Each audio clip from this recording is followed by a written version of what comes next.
नमस्कार, मैं हूं मुकेश जोशी और आप देख रहे हैं मेरे साथ विचार क्रांति।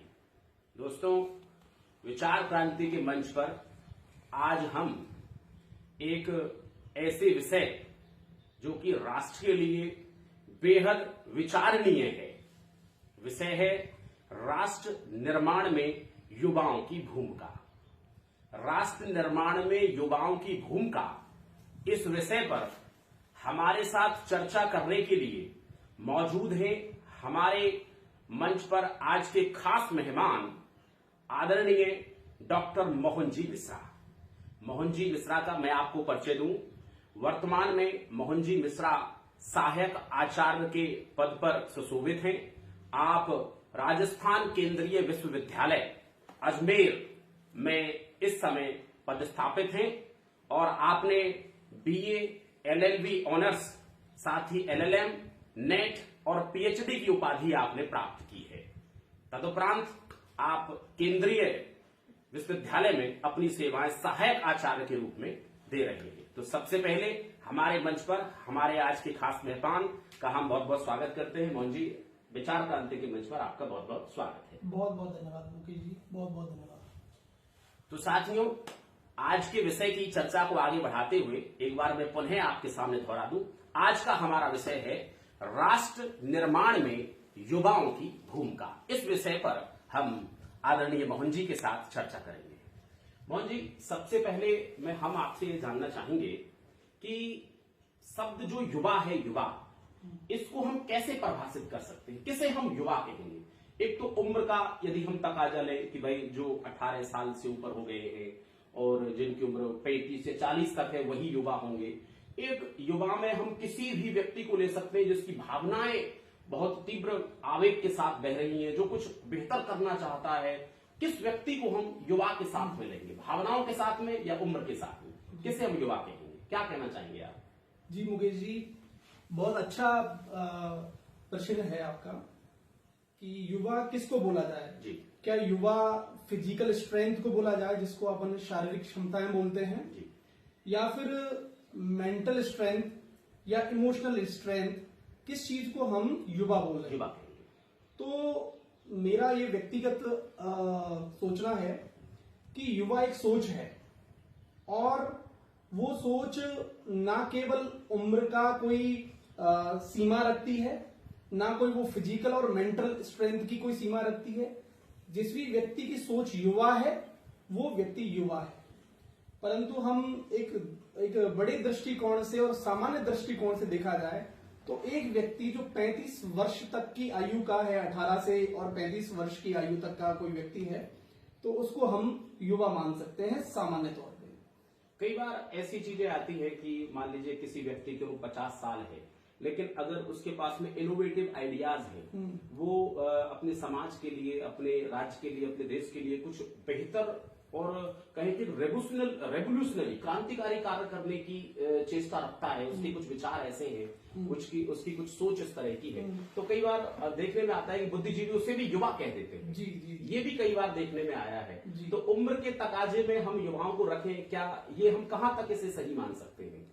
देखिए, हम फिर से अभी इसी चीज में कहेंगे कि युवा एक सोच है कि जहां पर किसी चीज में शक्ति, क्षमताओं का प्रदर्शन हो रहा हो, एक नई ऊर्जा का अगर जिसमें संचालन हो रहा हो, वो चीज हम युवा कह सकते हैं। उम्र के तकाजे में उसको डालकर हम किसी व्यक्ति की शक्तियों को समझ नहीं पा रहे हैं, जान नहीं पा रहे हैं। मेरा मानना है कि इस चीज को, युवा सोच को हमें व्यापक देखना चाहिए, व्यापक दृष्टि से देखना चाहिए, संकीर्णता में नहीं रखना, संकीर्णता में नहीं रखना। ये एनर्जी पर डिपेंड करता है कि ऊर्जा किस उम्र में कितनी ज्यादा है और वो क्या कर सकती है। जी जी जी, ठीक, बहुत सुंदर। आगे हम बढ़े मोहन जी, अगर हम ये कहें कि आज का जो युवा है जी, राष्ट्र निर्माण में बहुत सारी चीजें ऐसी हैं जो उसके द्वारा की जा रही हैं जी, लेकिन आज का युवा कहीं ना कहीं बहुत सारी ऐसी चीजें हैं जिनमें उलझ गया है, जी, जिनमें उलझने की वजह से वो पॉजिटिव जो किसी भी राष्ट्र के लिए होना चाहिए वो नहीं कर पा रहा है, या फिर कहें कि वो समझ ही नहीं पा रहा है। जी। तो आप इस समस्या को किस तरह से देखते हैं, क्या कहेंगे आप इस बारे में? जी, हमारा जो टाइटल है वो टाइटल है कि राष्ट्र निर्माण में युवाओं की भूमिका। जी। तो तो मेरा मानना है कि ये कोई एक दिन की प्रोसेस नहीं है बिल्कुल कि युवा एक दिन में हम एक कैप्सूल दें और उस कैप्सूल के बाद में वो अपनी भूमिकाएं देने लग जाए, करने लग जाए, प्रदर्शित करने लग जाए। ये एक निरंतर चलने वाली क्रिया है जो सदियों से चली आ रही है कि हम युवाओं के अंदर एक जोश जुनून बढ़ते रहते हैं और वो उस आधार पे काम करता रहता है। युवाओं का मुख्य तौर पे जो योगदान देखा जाता है, एक नई ऊर्जा, नई तकनीकी, नया ज्ञान, इसी माध्यम से हम देखते हैं।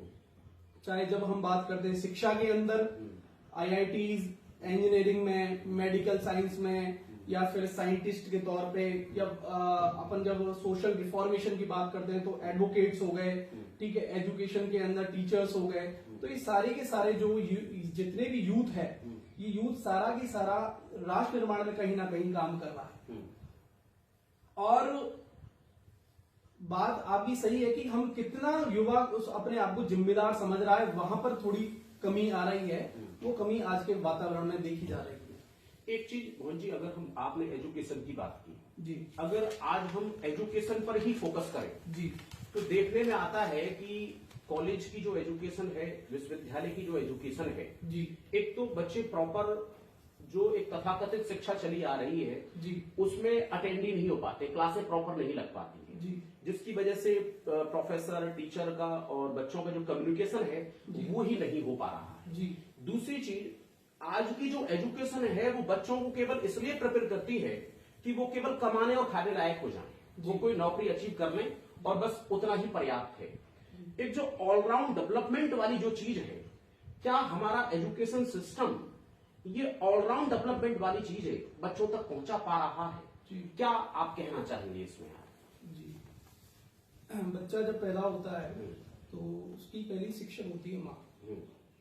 और माँ सबसे पहले बच्चे का छोटा व्यक्तित्व भी होता है पर वो व्यक्तित्व निर्माण पे काम करती है। उस बच्चे को बोलना सिखाती है, चलना सिखाती है, खाना खिलाना सिखाती है, कुछ जैविक क्रियाएं, दिनचर्याओं का वो शिक्षण देती है। उसी प्रकार से पहले के समय में गुरुकुल होते थे जी। और गुरुकुल का जो मेन उद्देश्य होता था व्यक्तित्व निर्माण।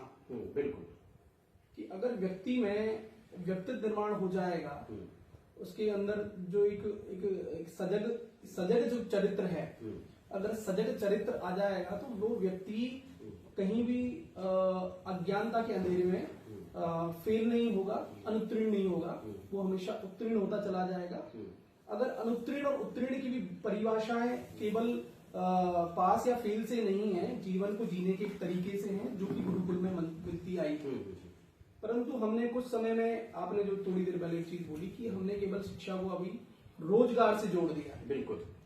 तो रोजगार से जोड़ना कहीं ना कहीं देखा जाए सामाजिक दृष्टिकोण से ठीक भी है, पर हमें ये भी समझना चाहिए कि अभ्यर्थी तो हैं संख्या में बहुत ज्यादा, बिल्कुल, और जो पद हैं या फिर जो पोस्ट हैं वो है बहुत कम है। बिल्कुल सही बात। तो एक बोतल है, अब इस बोतल में केवल कुछ लोग ही जा सकते हैं, कुछ लोगों को तो बाहर रहना पड़ेगा।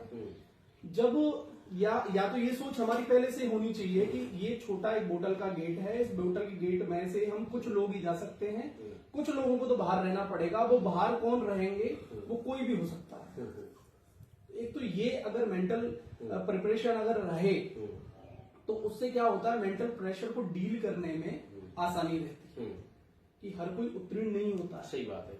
और सफलता और असफलता के जो मायने हैं वो अभी कुछ समय से समाज ने थोड़े से सेट किए हैं कि जो व्यक्ति किसी चीज की प्रिपरेशन कर रहा है, गवर्नमेंट ऑफ एग्जाम्स की तैयारी, वो उसने प्राप्त कर लिया तो वो तो सफल है, सफल है, बाकी और सब असफल असफल है। जबकि ऐसा मेरा व्यक्तिगत मानना है कि नहीं है। अगर कोई व्यक्ति एक ये शिक्षा प्राप्त करना या अध्ययन करना कंपटीशन परीक्षाओं की, वो कोई सामान्य बात नहीं है। कि बहुत पहले की बात है कि मैं छोटा था उम्र में, तो एक बकरी चराने वाला बोला कि शिक्षा तो बहुत इजी है, क्या होता है उसमें, बस पन्ने जो है वो पलटने होते हैं। बिल्कुल, सब दुनिया का सबसे सरल काम है शिक्षा प्राप्त करना, पढ़ना, पर ये हर कोई नहीं कर सकता। ये वो साधना होती है जिसके सामने भावनाओं की अग्नि मन के अंदर जलती है। शुरू में व्यक्ति किताबों से लड़ता है, अगली बार खुद से लड़ता है, दूसरी बार समाज और परिवार से लड़ता है, फिर जाके वो सफलता प्राप्त करता है। तो शिक्षा में अगर व्यक्तित्व निर्माण नहीं है और व्यक्तित्व निर्माण में खोखलापन है तो उस शिक्षा का मेरा मानना ऐसा है कि वो शिक्षा एक काम करने वाली शिक्षा, मतलब उपयोगी शिक्षा नहीं। बिल्कुल सही बात आपने मौजूद व्यक्तित्व निर्माण की बात की। इस शब्द से ही हम आगे बढ़ते हैं। व्यक्तित्व निर्माण में एक सबसे बड़ी थ्योरी आती है चरित्र निर्माण जी, जो मैं कहूं कि आजकल देखने में आता है, कई बार कहा भी जाता है, बड़े स्तर पर भी कहा जाता है, अच्छी किताबों का भी अध्ययन करने के बाद ये चीज निकल कर आती है कि यदि आपका चरित्र निर्मित अच्छी तरह से नहीं है, यानी कि आप चरित्रवान नहीं है, तो चाहे आपके पास कितनी ही अच्छी डिग्रियां हो और चाहे आप देश के किसी भी सर्वोच्च पद पर बैठे हो, यदि आप चरित्रवान नहीं है तो आप निश्चित रूप से राष्ट्र में वो योगदान नहीं दे सकते हैं जो दिया जाना चाहिए। तो ये चरित्र निर्माण का जो फॉर्मेशन है, क्या आपको नहीं लगता कि ये कहीं ना कहीं परिवार और समाज और शिक्षा संस्थान जो है बच्चों के चरित्र निर्माण को उस तरह से नहीं कर पा रहे हैं कि वो राष्ट्र में एक बेहतर योगदान दे सके? जी, इस विषय पर आप क्या कहना चाहेंगे? जी, मेरा मानना है कि चरित्रवान, चरित्र मीन्स ए कैरेक्टर, तो चरित्र निर्भर करता है कि वो कौन सा रोल प्ले कर रहा है। अगर वो स्टूडेंट का कर रहा है या वो स्पोर्ट्स के प्लेयर का कर रहा है या वो कोई प्रोफेशन में डॉक्टर का है या मेडिकल का है तो उसमें कर रहा है, कौन सा प्रोफेशन, कौन सा वो व्यवसाय, कौन सा वो काम कर रहा है, उसके चरित्र, उसके कैरेक्टर पे बात हो रही है। जी बिल्कुल। चरित्रवान मतलब कि उस काम में वो कितना निपुण है, हम शायद इसी की बात कर रहे हैं। साथ ही साथ में आपने अभी एक चीज बोली कि नहीं दे पा रहा, ये शिकायतें बहुत वर्षों से चली आ रही हैं। हर पीढ़ी को ऊपर वाली पीढ़ी क्रिटिसाइज करती आई है। जब मेरा मानना है कि जब आपकी पीढ़ी थी और आपसे बड़े जो लोग थे वो आपको 100% क्रिटिसाइज करते थे कि आज के जो युवा है वो अलग है, जिम जाता है, बाइक चलाता है, हम तो साइकिल चलाते थे, हमारे टाइम में अलग चीजें थी। उनकी जो पीढ़ी है उसको उनसे उनसे पहले वाली पीढ़ी क्रिटिसाइज करती थी। तो क्रिटिसाइज करने का तो हमेशा चलता रहेगा। वर्तमान में हमारा क्या है कि बच्चों को दायित्ववान बनाना, अधिकारों से ज्यादा वो दायित्व की बात करें, कर्तव्यों की बात करें। अगर वो कर्तव्यनिष्ठ रहेंगे तो उनके अधिकारों का वो अधिकारों से वंचित नहीं होंगे। अगर बच्चे अगर कर्तव्यनिष्ठ रहेंगे तो शायद मेरा मानना है कि स्ट्रेस, टेंशन और इन सब चीजों से भी दूर रहेंगे। और आपने जो चीज की चरित्रवान को केवल एक दृष्टि से मत देखें। अगर कोई पढ़ रहा है और वो उसमें अपना 100% दे रहा है, ईमानदारी दे रहा है, ऑनेस्टी दे रहा है, तो वो कर्तव्यनिष्ठता से ज्यादा अच्छे से, आसानी से प्राप्त की जा सकती है।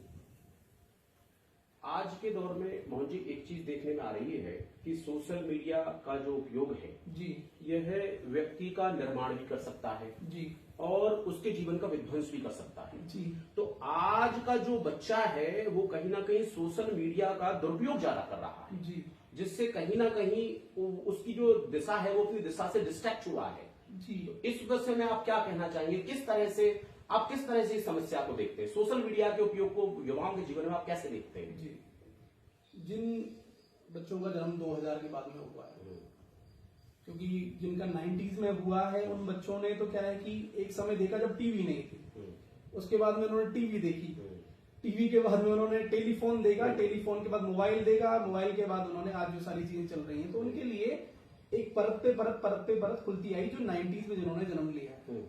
हम बात करेंगे जिन्होंने 2000 में जन्म लिया, 2000 के बाद में जैन जी जिनको बोलते हैं आप, जनरेशन जेड जिसे कहते हैं। जी जी। तो उन्होंने, बच्चों ने हाथ में मोबाइल देखा है जब 8 साल के थे, 9 साल के थे। उनका डिजिटल अटैचमेंट हो गया और डिजिटल अटैचमेंट से जब ये चीजें बढ़ने लगी तो एक उनके अंदर एक प्रोक्रेस्टिनेशन होता है, काम को टालना, एक उनके अंदर उत्पन्न हो गया है। जैसे हम में भी है ये चीजें, ऐसा नहीं है कि हमने इस पे ज्ञान प्राप्त कर लिया है कि हमने इस पे चीजें प्राप्त कर ली, ऐसा नहीं है। हम भी सब लड़ रहे हैं, हम सब लोग लड़ रहे हैं, यहाँ तक कि देखने वाले लोग भी, हम इस आदत से गुजर रहे होंगे कि जब हम एक रील देखते हैं 30 सेकंड की, वो 30 सेकंड की रील देखते हमारा 1 घंटा निकल जाता है। समय का मालूम ही नहीं चलता, समय का मालूम कितना अपडेट हो गया, समय का मालूम नहीं चलता। डिजिटल अटैचमेंट से प्रोक्रेस्टिनेशन बढ़ रहा है, काम का टालना बढ़ रहा है। जैसे मैं एक विद्यार्थी का एक दिनचर्या बता रहा हूँ। एक विद्यार्थी सुबह जगने के बाद उसकी आंखें खोलने के लिए वो सबसे पहले मोबाइल की ब्राइटनेस देखता है और वो देखता है कि व्हाट्सएप पे किस किस लोगों की क्या क्या स्टेटस लगे हैं, या फिर वो फेसबुक यूट्यूब खोलता है, वो रील्स चलाने लगता है, कितने मैसेज वगैरह कितने मैसेज आए हैं, रील्स देखना। एक्चुअली रील्स का ट्रेंड बहुत ज्यादा है बिल्कुल, योगेश जी बिल्कुल सही इन दिनों में सोशल मीडिया पे। तो बच्चा क्या है, 1 घंटा रील्स देखना शुरू करता है, रील्स देखते देखते देखते उसके 2 घंटे 2.5 घंटे 3 घंटे निकल जाते हैं। बिल्कुल। फिर उसको याद आता है कि मुझे तैयार होना है, फिर वो उठता है, तैयार होता है, तैयार होती थोड़ी देर वो अपना जो भी काम करना होता है करता है, फिर वो दोबारा से मोबाइल हाथ में ले लेता है। तब तक ये मोबाइल चार्ज हो जाता है, क्योंकि वो उसको टाइम मिल गया चार्ज होने के लिए। फिर वो दोबारा से मोबाइल देखने लग जाता है कि बस 5 मिनट में मोबाइल देख लेता हूँ, फिर मैं पढ़ूंगा। फिर वो दोबारा चलाने लगा तो उसके 2 घंटे निकल गए। फिर उसे याद आता है, यार मुझको पढ़ना चाहिए, चलो मैं खाना खाने के बाद पढ़ूंगा। जैसे वो खाना खा लेता है, सोचता है 5 मिनट और मोबाइल चला लेता हूँ, फिर पढ़ूंगा। फिर वो मोबाइल चलाता है, फिर उसको नींद आ जाती है कि सोने के बाद मैं पढ़ूंगा शाम को। शाम को फिर वो उठता है, वो फिर दोबारा से मोबाइल चलाता है, शाम को फिर बाहर निकल जाता है। प्रोक्रेस्टिनेशन चलता टलता टलता, इस मोबाइल की डिजिटल अटैचमेंट ने हमको हमारे काम को बहुत डिलेज कर दिया है, रोक दिया है, मूल जो काम है उसको हम नहीं कर पाते हैं, देरी कर दी है। तो डिजिटल डिटैचमेंट की जगह डिजिटल डिटॉक्स इंट्रोड्यूस होना चाहिए कि हम मोबाइल से जितना हम तय करें कि हम 1 दिन मोबाइल से दूर रहेंगे, या हम 8 घंटे 7 घंटे मोबाइल से बिल्कुल दूर रहेंगे। क्योंकि जीवन में आज के समय में अगर हम 1 घंटा भी फोन से दूर रह गए तो ऐसा लगता है बहुत बड़ी कोई आफत आ गई हो, कोई बहुत बड़ा कोई ऐसा हमारे अंदर एक अंदर से हो गया है। और लोगों की भी सोच ऐसी हो गई है, अगर उसने 3 फोन नहीं उठाए तो he will be in emergency, कि वो क्या होगा, वो आपातकाल में कहीं की स्थिति में होगा। तो ये नेचर भी हमें थोड़ा थोड़ा डेवलप करना चाहिए कि हम फोन को 8 घंटे 7 घंटे 10 घंटे 15 घंटे हम दूर रखें। धीरे धीरे हम कोशिश करें 2 दिन 3 दिन 4 दिन 5 दिन दूर रखें। जो विद्यार्थी अगर उनका YouTube से और उनसे ऑनलाइन अगर पढ़ाई का कोई मतलब नहीं है तो वो छोटा वाला कीपैड वाला फोन रखने का धीरे धीरे अभ्यास करें। डिजिटल अटैचमेंट तभी होगा क्योंकि डिजिटल अटैचमेंट एक बीमारी है, और उसका जो उसकी दवाई जो है वो डिजिटल डिटॉक्स है। अगर ये नहीं करेंगे तो हमारा जीवन, हमारी physical strength as well as हमारी मेंटल जो डिस्टर्बेंस है वो भी इससे क्रिएट होगा। तो डिजिटल डिटॉक्स यहाँ पे जरूरी है। आपने डिजिटल डिटॉक्स की बात की है, और ये बहुत ही एक ऐसी चीज है जो प्रत्येक व्यक्ति चाहता भी है कि मैं आज मोबाइल को इतने समय तक नहीं छूंगा, या फिर मैं आज उपयोग नहीं कर पाऊंगा, या फिर मैं आज दूर रहूंगा, लेकिन एटलीस्ट इस चीज को वो इम्प्लीमेंट नहीं कर पाता है। तो इसमें कौन सी ऐसी चीज है, आप क्या कहना चाहेंगे, ताकि डिजिटली डिटॉक्स व्यक्ति कर पाए? क्या कौन सी ऐसी चीजें हैं जहां व्यक्ति ये कर पाएगा? बहुत सुंदर प्रश्न किया मुकेश जी। जीवन में जब हम शायद आपने भी पढ़ी होगी, हम सबने पढ़ी है, कछुए की और खरगोश की कहानी पढ़ी है, जो रंगीन के दूसरी तीसरी क्लास में थे, रंगीन किताब में लगता था, खरगोश भागता है, हमको बहुत अच्छी लगती थी। उसका मैसेज क्या था कछुए का? धीरे धीरे किसी भी चीज को हम करें, एग्जैक्टली, लक्ष्य पर पहुंच जाएंगे। निरंतर कंसिस्टेंसी। आप एक दिन में कोई भी चीज देखो, बदलाव एक दिन में नहीं होता, एक दिन जरूर होता है। सफलता एक दिन में नहीं मिलती, एक दिन जरूर मिलती है। तो हमें जो छोटी छोटी ईंट हमें लगानी पड़ेंगी कि हम 1 घंटा दूर हुए, कि जब हम शाम को दोस्तों के साथ में हैं या हमारी माँ के साथ में बैठे हुए हैं, पिताजी के साथ बैठे हुए हैं, तो हम फोन दूर रखें। 8 बजे 9 बजे 10 बजे के बाद में हम फोन नहीं चलाएंगे। ऐसे धीरे धीरे हम कोशिश करें। बेड पे जब जाएंगे हम फोन नहीं चलाएंगे। संडे के दिन हमारे परिवार को समय देंगे, अध्ययन को समय देंगे, तो उस समय हम फोन नहीं चलाएंगे। इस प्रकार की छोटी छोटी अगर हम आदत डालें और तो शायद सफलता मिल सकती है। बहुत अच्छी बात मोहन जी, हमने कई विषयों को टच किया। एक चीज मैं आपसे कहना चाहूंगा कि आज का जो युवा है वह कहीं ना कहीं, आपको नहीं लगता कि वह विचारवान कम है? जी, मेरा कहने का मतलब यह है कि उसके पास थिंकिंग जो पावर है, जी, अच्छे आइडिया पर सोचना और उन पर काम करना, जी, ये कहीं ना कहीं उसके अंदर इसकी शून्यता आई है। जी, और कई विद्वान इसका कारण भी देते हैं कि बच्चों की जो अच्छी पुस्तकों से जो दूरी है, लाइब्रेरी से जो दूरी है, वो हुई है। अच्छी पुस्तकों तक उनकी पहुंच नहीं हो पा रही है।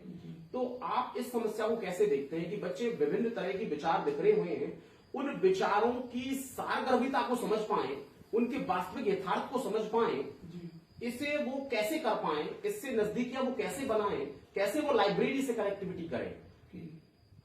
पुस्तक जो होती है, पुस्तक क्यों बुक्स जो होती हैं, नोवेल्स जो होती हैं, ये क्या है कि हमारे जीवन में स्थिरता, धैर्य और भावनाएं जागृत करती हैं, ठीक है, स्वप्न जागृत करती हैं, प्रेरणाएं जागृत करती हैं। और आज के समय में इन सब चीजों की थोड़ी कमी आई है। एक तो क्या है, धैर्य हमारे अंदर हम धैर्य खोते जा रहे हैं, बिल्कुल। चाहे वो किसी रिश्ते में हो, चाहे वो किसी पढ़ाई में हो, किसी लक्ष्य को लेके हो, कि हम पटवार की तैयारी कर रहे थे, जैसे ही वो रीट की आई तो हमने स्विच कर दिया। हम आरएस की प्रिपरेशन कर रहे थे, हमने देखा कि जेल प्रेरी की आई है तो हमने शिफ्ट कर दिया। तो एक क्या है कि एक तो हम एक विचार पे नहीं रह पा रहे हैं, हमारे अंदर धैर्य की कमी है। उसका कहीं ना कहीं कारण है कि अध्यात्म से जो युवा है वो थोड़ा दूर गया है।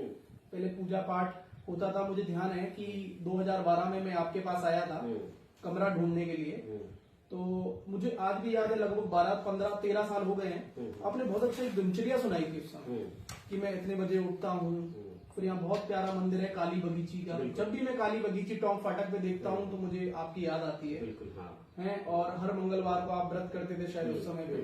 बिल्कुल। तो वो आज भी मेरे मन में, आज आपको भी शायद ये सब जागृत हुई होगी, तो 13-14 साल पहले की चीज मेरे मन में है कि व्यक्ति अध्यात्म से जुड़ता है तो एक दिनचर्या उसका निर्माण होता है। एब्सोल्युटली। और अध्यात्म किताबें, ये किताब भी अध्यात्मी है।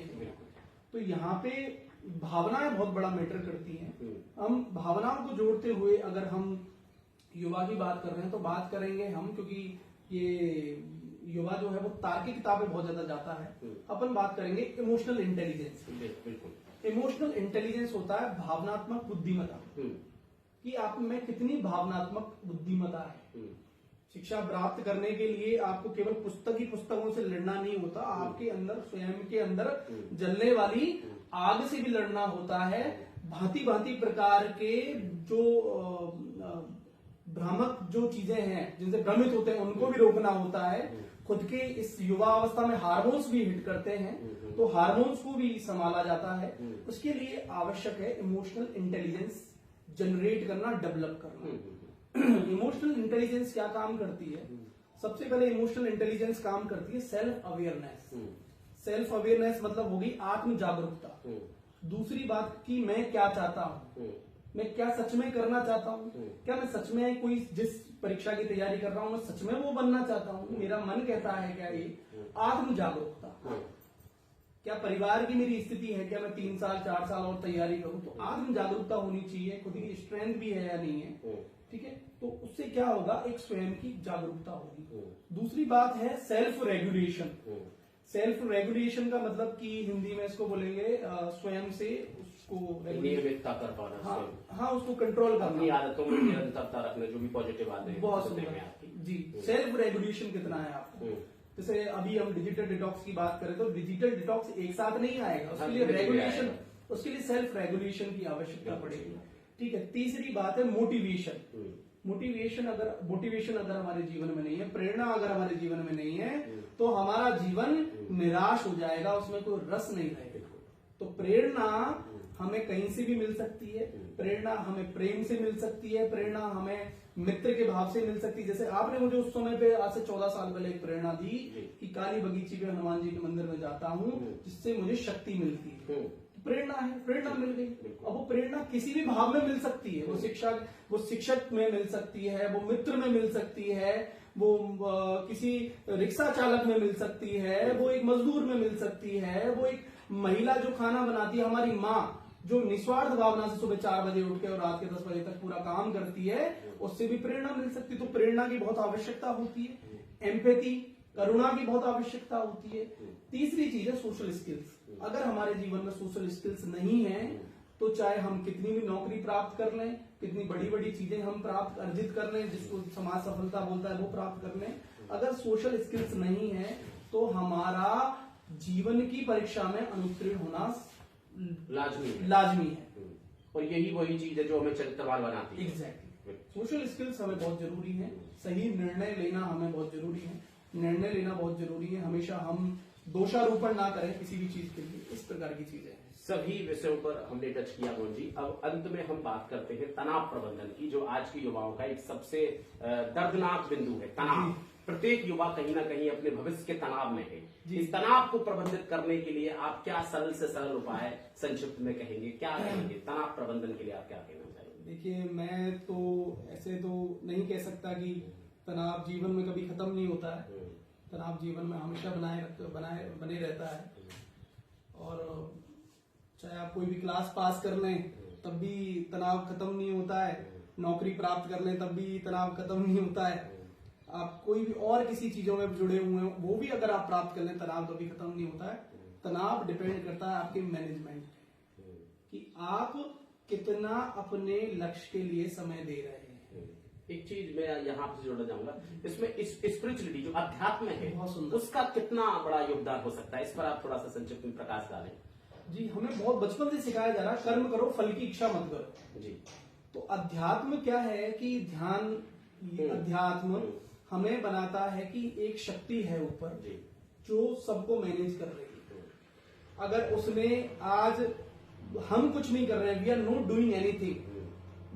डूइंग एनीथिंग, हम जिस चीज के लिए बने हुए हैं शायद आप और हम इसीलिए बैठे हुए हैं क्योंकि उस शक्ति का इशारा था। ये समझ कितना सुंदर, ये जो समझ है वो अध्यात्म से ही आती है कि हम जो घमंड है या जो भी चीजें हैं हम उसके सामने उसके चरणों में प्रकट करके कहते हैं कि हे ईश्वर जो ठीक लगे ना वो कर देना, हम जिस चीज के लिए बने हो ना वो कर देना। तो आज हम ये सोचें कि हम बहुत बड़ी ऊंचाई पे हैं तो आज हम सब कुछ हैं, अगर उसका ऑर्डर आया तो हम नीचे भी आ जाएंगे। ठीक है, तो हमेशा ईश्वर के प्रति धन्यवाद रहना चाहिए। उनके चरण, जितनी भी हमारी ऊर्जा है, जितनी भी चीजें उनके चरणों में डाल दें कि प्रभु जो ठीक हो आप अच्छा कर दें, यही अध्यात्म है और इससे तनाव बहुत कम हो जाता है। बहुत मेरा व्यक्तिगत अनुभव। विचार क्रांति के मंच पर ये थे हमारे साथ में श्रीमान मोहन मिश्रा जी, जिन्होंने अपने जीवन का अनुभव हमारे साथ में साझा किया। आज वो एक विशेष सहायक आचार्य के पद को सुशोभित कर रहे हैं, बच्चों के अध्यापन से जुड़े हुए हैं। उन्होंने भारत राष्ट्र निर्माण में युवाओं की भूमिका विषय पर अपने विचार हमारे साथ में साझा किए। हम उनका बहुत बहुत शुक्रिया अदा करते हैं। आगे भी इसी तरह हम अन्य बुद्धिजीवियों को इस मंच पर लेकर आएंगे और आपको ऐसे ही अन्य महत्वपूर्ण विषय पर अधिक से अधिक जानकारियों को साझा कराएंगे। तब तक के लिए विचार क्रांति के मंच से आपका बहुत बहुत नमस्कार, बहुत बहुत धन्यवाद।